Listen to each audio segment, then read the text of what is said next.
Hello, this is Pete, or Kenshin1913, along with Mom. And this is another Cooking with Kenshin1913. What are we going to be making today? Today we're going to be making an herb spread, which you can use at parties as an hors d'oeuvre.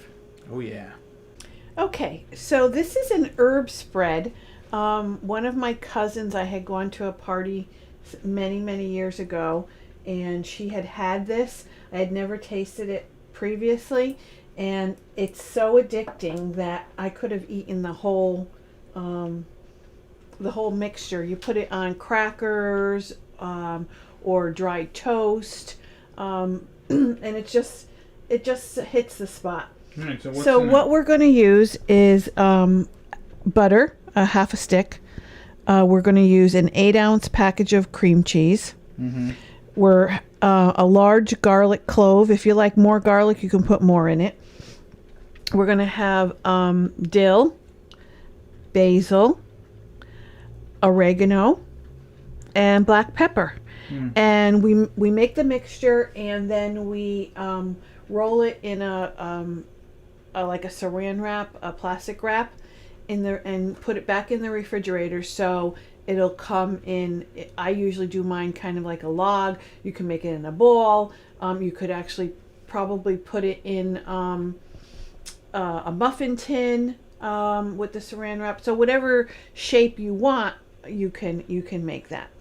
Okay, so we're going to take a half a stick of the butter. Okay, just cut it right in half. And one ingredient my mom also forgot I to forgot mention to add was as one of the spices is marjoram. Marjorie? Or marjoram. You can get it. It's just another herb. Mm-hmm. Yeah, you're gonna have to explain what some of these herbs taste like, because dill never had. I understand it's probably from pickles, and then marjoram I've never had, or marjoram, or how the hell you marjoram, pronounce? and of course oregano and basil. Well, no, I've had those. I've had those. Yeah. So, like, you know, this is one of the reasons why I haven't really tried this recipe. And what you want to do is you want to take it out an hour. It could be longer than an hour, or earlier than you're going to make it, so that it gets to be room temperature, so it's easier to work with. Right, and what the hell is it? Oh,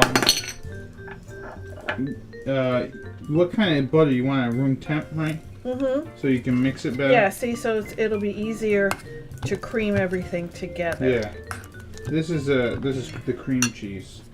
But like I was saying, was that, you know, one of the reasons why I'm you usually don't try this stuff is because I don't know what the hell this is like, you know, marjoram and all that, and dill. I know you put in pickles, but so what I'm going to do is try to incorporate this. You probably could use an electric mixer. I have never. I've always done it by hand. Mm-hmm. So I'm just incorporating the butter into the cream cheese. Mm-hmm. And then what you're going to want to also do, you don't have to have. I happen to have a garlic press, but you don't need one. You can chop your garlic up really fine in here. And of course, I said it's one large clove, or more if you like it. If you like something really garlicky. So as you can see, that's all incorporated. Mm-hmm. So now, would this be a good thing to throw on chicken or something? Like, it's a dip, but could you possibly use it?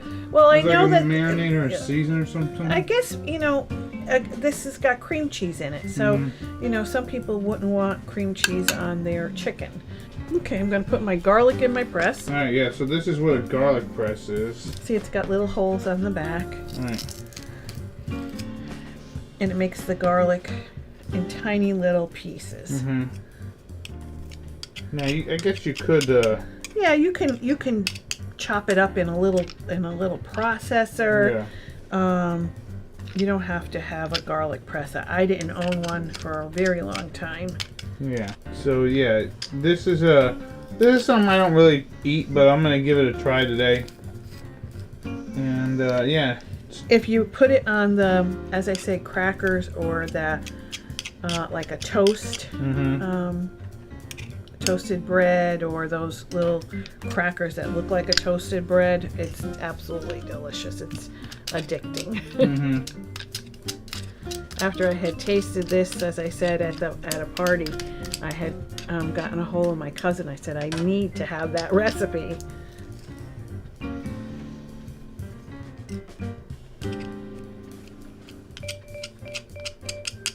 Okay, so that was 2 cloves, which would have equaled 1 large clove. Peter will put all the actual measurements on the video description. So we're going to take the dill. Now, what's dill taste like, or what is? What would you say? It's just an herb, a green herb, and gives a little tang to things. It's really good on fish. People put it on chicken as well. So we're going to do a 1/4 of a teaspoon. That's tiny, tiny.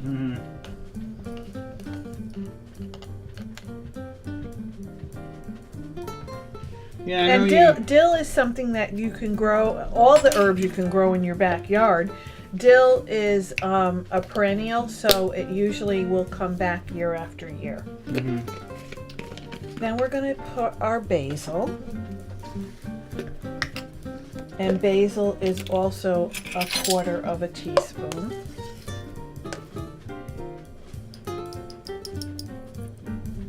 Yeah, dill's sort of like they do it with pickles, right? Dill pickles. But it's very good on fish as well. Next, we're going to do our oregano. And oregano, we're going to do a 1/2 of a teaspoon. With my extra spices.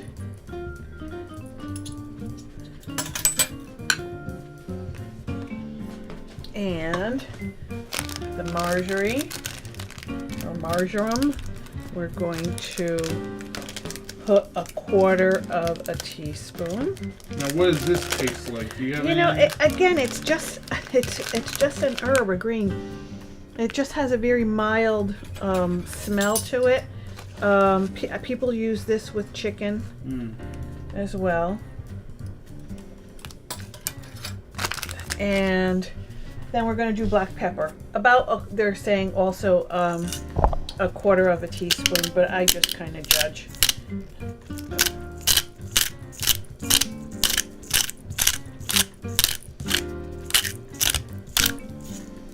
Okay, and so we're going to mix all of this up again, and you want to mix it good because you want to get all those herbs in every part, in the garlic. Now, I wouldn't technically call this a compound butter, but yeah. Compound butter would be just your butter. Just your butter. I'm actually going to show a recipe of that off because I'm going to do some chicken Kiev this year. Oh, and yeah, it's going to be good. But yeah, you need a compound butter for that. So. Right. What my mom's just doing is just mixing it. Again, you could probably use a hand mixer. And that's why it's really important to have this stuff at room temp. Because if this was in, if you just happen to take this out of the refrigerator, you'd have a really, really hard time. I'm even having, you got to put little muscle into it. So there it is. It's all incorporated. And then I'm going to show you what to do, how I do it. I make it a log. Okay, so I'm going to take a nice piece of saran wrap, plastic wrap, and put that there.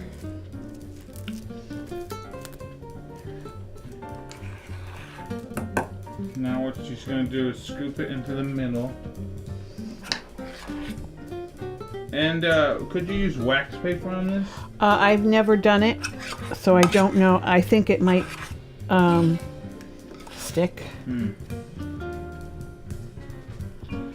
And again, if you're going to put this in a mold, let's say you were making it for Valentine's Day and you wanted it to look like a heart, you would put plastic wrap in your mold.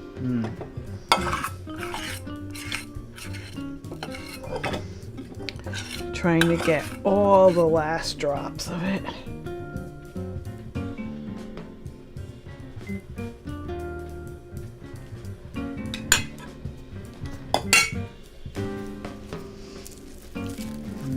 No. So I'm just rolling this.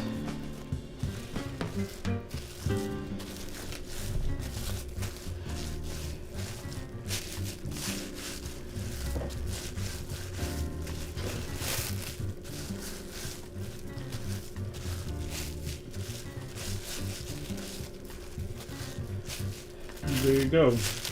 So you can make it longer if you wanted to.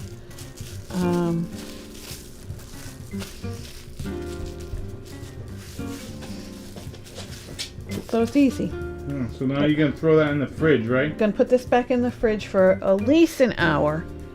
You could leave it in, I mean, days if you wanted to, before you end up using it. But we're gonna have some later, so we'll be back.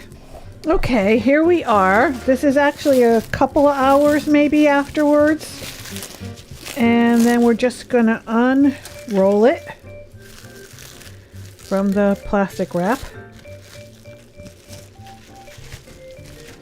And we're gonna place it on our plate. Ooh, very nice. All right, so here is our cheese. There it is, right there. Now, I think one name for it is also called Borsin Cheese or something like that. So let's give it a go. And from what we understand, it's quite expensive, but it doesn't really cost you all that much to make it. Yeah, this isn't too bad. You definitely get those flavors of, I taste the oregano and the basil. It's not bad. You know, it's the first time I've ever had it. It's actually not too bad. So, you know, I tried something new today. So, yeah. We hope that you'll try this cheese out yourself, this herb spread. And I've been Pete, or Kenshin1913 along with Mom. There's been another Cooking with Kenshin1913. Enjoy and happy eating.